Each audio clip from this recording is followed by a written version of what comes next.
बहुत ही आदर और सम्मान के लोग आज हल्का बरवाड़ा के कार्यकर्ताओं के मीटिंग के अंदर हमारे बीच में अपना आशीर्वाद देने के लिए आए, हमें अपना मार्गदर्शन देने के लिए आए। जो हमारे साथ अपने राजस्थान प्रदेश में कई बार मंत्री रहे,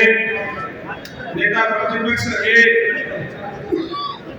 भारतीय जनता पार्टी के बहुत ही वरिष्ठ नेता आदरणीय राजेंद्र राठौड़ जी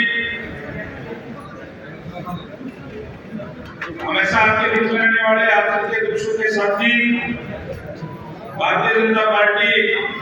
प्रदेश के महामंत्री आदरणीय सुरेंद्र पुनिया जी, पार्टी कला बोर्ड के चेयरमैन आदरणीय ईश्वर माधवाल जी, हरियाणा सरकार में चेयरमैन आदरणीय नरेश जांगड़ा जी, पार्टी के बहुत ही वरिष्ठ नेता जिनका मार्गदर्शन हमेशा ही हमें मिलता है, आदरणीय श्रीनिवास गोयल जी, रिटायर्ड आईपीएस आदरणीय डॉक्टर भारती जी, रिटायर्ड आईएएस आदरणीय रविंद्र नायक जी, हमारे तीनों मंडलों के अध्यक्ष आदरणीय महेश शर्मा जी, नरेश ग्रेवाल जी, रविंद्र जागलान जी, पार्टी के बहुत ही वरिष्ठ नेता आदरणीय नीश गोयल जी, आदरणीय पवन शर्मा जी, आदरणीय प्रवीण सैनी जी, आदरणीय श्री रवि नायर जी, आदरणीय श्री संजीव रेड्डी जी, देवेंद्र शर्मा जी, हरियाणा सरकार में पूर्व चेयरमैन सतवीर वर्मा जी, शमशेर पगाड़ जी, अनिल मेहरी जी, रविंद्र सैनी जी, नगर पार्षद परिषद के पूर्व चेयरमैन पंकज बादल जी,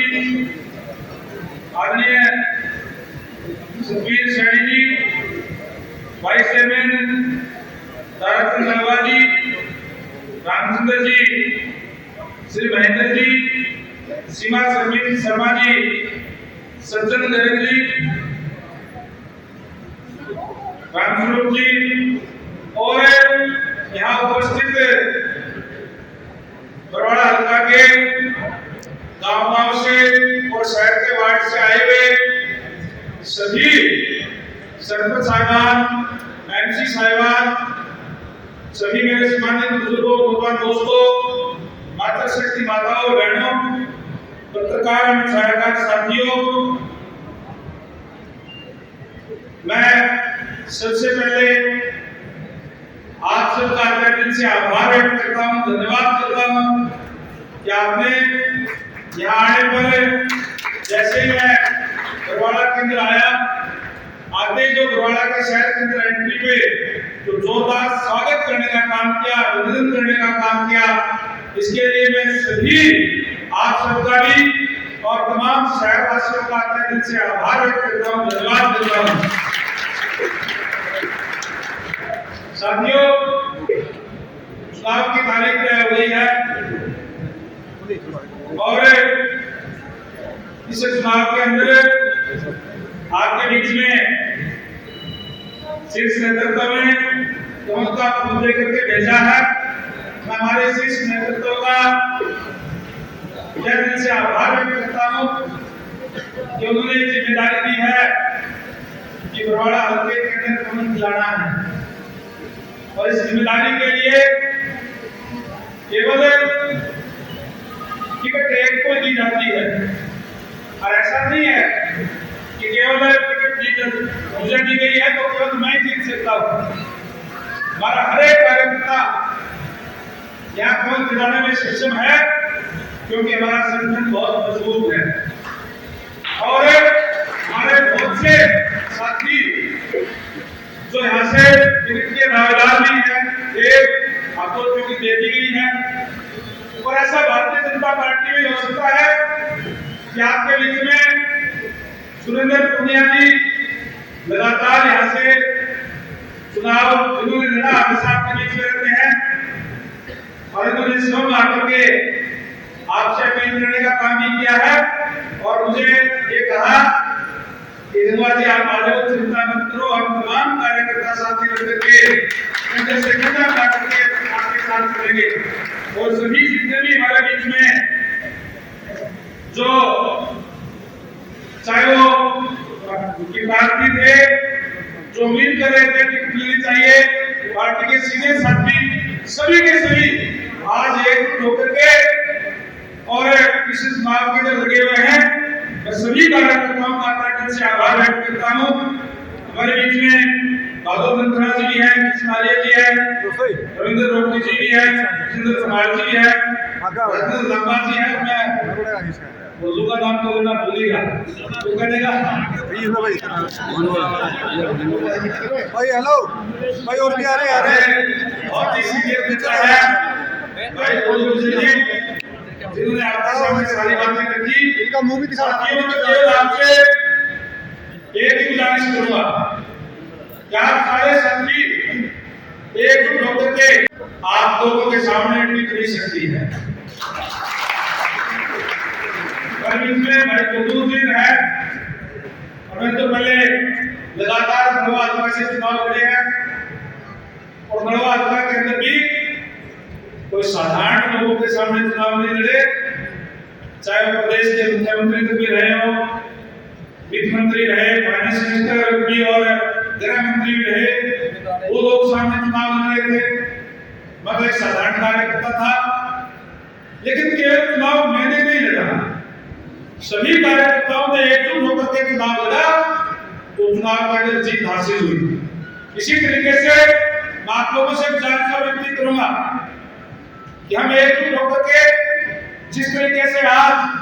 पूरे प्रदेश के अंदर जो माहौल बना हुआ है वो भारतीय जनता पार्टी के पक्ष में है, क्योंकि 10 साल से जिस तरीके से भारतीय जनता पार्टी ने जिस ट्रांसपेरेंसी के साथ सरकार चलाने का काम किया, पहले अपने नौलाल जी ने युवाओं के अंदर एक विश्वास पैदा करने का काम किया कि बिना कच्ची बिना पक्की के नौकरी देने का काम किया। पहले भूपेंद्र सिंह हुड्डा जी के राज के अंदर नौकरियों की शुरुआत मोदी ने की थी। हर एक नौकरी के रेट में थे, सिपाही लगना है तो 8 लाख रुपए दो, मास्टर लगना है तो 10 लाख दो, लेक्चरर लगना है तो 15 लाख रुपए दो, इस तरीके से अलग अलग रेट फिक्स थे। और युवाओं के अंदर बड़ी चिंता थी, युवा पढ़ने से भी अपने रास्ते से भी भटक गया था, क्योंकि वो सोचता था कि मैं पढ़ तो लूंगा लेकिन मेरे माँ बाप के पास पैसा नहीं है, मेरे माँ बाप के पास पॉलिटिकल सिक्वांस नहीं है, मेरा नंबर नहीं आएगा। आज चाहे वो मजदूर का बेटा है, चाहे किसान का बेटा है, चाहे दुकानदार का बेटा है, अगर वो पढ़ाई के अंदर इंटेलिजेंट है तो उसका नंबर आ रहा है, किसी के पास जाने की जरूरत नहीं है। इसी तरीके से हरियाणा में एक का नारा दे करके समान विकास कराने का काम किया, जहां भूपेंद्र सिंह हुड्डा जी के राज में रोहतक से बाहर कहीं कोई विकास दिखाई नहीं देता था, आज समान विकास कराने का काम हमारी सरकार ने करने का काम किया है। हमारे वर्तमान मुख्यमंत्री आदरणीय नायब सिंह जी, जिनको बहुत कम समय मिला, क्योंकि मुख्यमंत्री बनते ही आचार संहिता लग गई,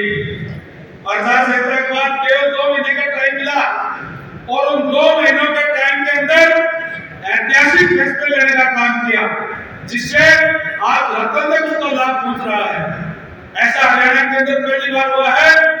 कि बरसात लेट हुई तो सभी किसान भाइयों के खातों के अंदर प्रति एकड़ के हिसाब से 2,000 रुपए डालने का काम किया, क्योंकि उनको पता है, एक छोटे किसान परिवार से आते हैं, उनको पता है कि जब बरसात लेट हुई है तो किसान का खर्चा बढ़ गया। चाहे हमारे जो बच्चे कर्मचारी थे, जिनके साथ भूपेंद्र सिंह हुड्डा जी के राज में बहुत अन्याय होता था, जिनको कॉन्ट्रैक्ट बेच के बोलते थे और उनको डीसी रेट के रूप में 12-13 हजार रुपए मिलते थे, 3-4 हजार रुपए बिचौलिए खा जाते थे और केवल उनको 8-9 हजार रुपए कैश जमा दिए जाते थे। उसको दूर करके एचसीआर की व्यवस्था करके सीधे खाते के अंदर तनख्वाह आती है और उनको जो सिक्योरिटी देने का काम नहीं किया है कि उनको 58 साल तक सरकार नहीं सीखेगा, हर साल उनके वेतन के अंदर भी वृद्धि होगी। इसी तरीके से हर वर्ग की मांग को ध्यान रखते हुए विशेषकर वह जो बैकवर्ड क्लास के साथी थे उनकी मांग थी कि क्रिमिनल की आय सीमा सेक्टर की तरफ 8 लाख होनी चाहिए। उनकी मांग को मानते हुए क्रिमिनल की आय सीमा भी 8 लाख रुपए करने का काम किया। और जब भूपेंद्र सिंह हुड्डा जी के राज में, कांग्रेस के राज में, खासकर जो एससी के बीसी के जो कमजोर वर्गों के लोग हैं उन बच्चों के साथ अन्याय होता था क्योंकि उनके पास ना पैसा होता था ना पॉलिटिकल सिपास होती थी, इसलिए कोई भी वैकेंसी निकलती थी तो मान लो 50 वैकेंसी निकली है तो 25-30 लेकर के नीचे एक लाइन लिख देते थे कि योग्य उम्मीदवार ना मिलने के कारण ये पद रिक्त छोड़ जाते हैं, बैकलॉग छोड़ दिया जाता था। माननीय मुख्यमंत्री नायब सैनी जी ने घोषणा की कि जो समय में न्याय हुआ उसकी भी भरपाई करने का काम करके बैकलॉग को भी पूरा करने का काम करेंगे। बहुत बड़ी घोषणा हमारे मित्र करने का काम किया है, हर वर्ग को न्याय देने की आश्वासन दिलाने का काम किया है, लेकिन देने का काम कर रहे हैं। इसलिए साथियों मैं आपसे बात करूंगा कि कांग्रेस के लोग आपके बीच में आएंगे, तरह तरह की बात आपके बीच में करेंगे और वो कहते हैं कि हमें हिसाब देने का काम करें। हमारा हिसाब तो खुली किताब है, पूरे हरियाणा प्रदेश का समान विकास करने का काम किया, युवाओं के साथ न्याय करने का काम किया। हरियाणा प्रदेश एक ऐसा प्रदेश है जिसके अंदर सारी की सारी फसलें एमएसपी पे खरीदी जा रही है और कोई भी प्रदेश ऐसा नहीं है हमारे साथ में पंजाब है, चाहे राजस्थान है, चाहे दूसरे स्टेट है, केवल हरियाणा प्रदेश के अंदर खरीदी जा रही है। और आज हर जिला हाईवे के साथ जोड़ दिया गया है।